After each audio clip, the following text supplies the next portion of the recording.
Good morning. I'm sure by now you've heard that President Trump made an offer for people to resign, and you're probably wondering whether that is a good offer. From the little bit that I'm seeing, it doesn't sound like it is a super strong offer. Essentially what he's trying to do is he's trying to find the people who are really bothered that they have to return to the office, and he's saying, listen, if you don't want to return to the office, no problem. You could remain working at home, and you'll just need to resign by September. So that sounds like you'll probably still have to continue working from home. A few people have asked me, Stefan, does that mean that I could just stop working?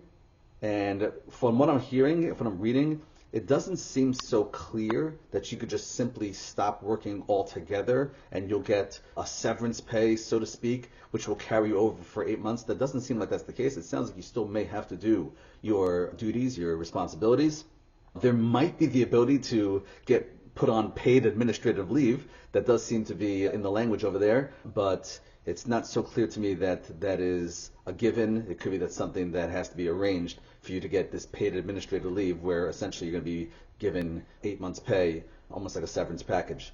Even if you receive this severance package, that does not entitle you to retirement benefits at the end of the 8-month period. The only people that could actually separate and receive retirement benefits are those that are eligible to retire. This is not the same thing as VERA, which is the Voluntary Early Retirement Authority. That is something which may come down the pike, but that is not being mentioned in this offer that is on the table. My first glance, my first blush response to this offer is that it is not an unbelievable offer. It's really not impressive at all, but I do hear that it is targeting the people who are very bothered that they have to return to the office. If you're somebody who you're fine making the commute, you're fine going back to the office and working 5 days a week from the office, then this offer is really not for you. If you're somebody who's saying, Stefan, I can't make it back to the office, or I really don't want to go back to the office, so then the offer is probably targeting you. But again, the financial benefit is not a strong financial benefit. It's essentially just saying, okay, we'll keep on paying you. You still have to do your work from home. The only difference is that instead of having to return to the office 5 days a week, you can remain working at home, but you're going to have to resign at the end of the 8-month period. There's definitely, the spirit in the air is that there seems to be an effort to shrink the federal workforce. I will tell you that shrinking the federal workforce, it doesn't necessarily mean that Trump is anti-federal employee, but he is trying to shrink the federal workforce. It's very simple. It's at a corporation. If you have too many employees, it's not like we're anti these employees.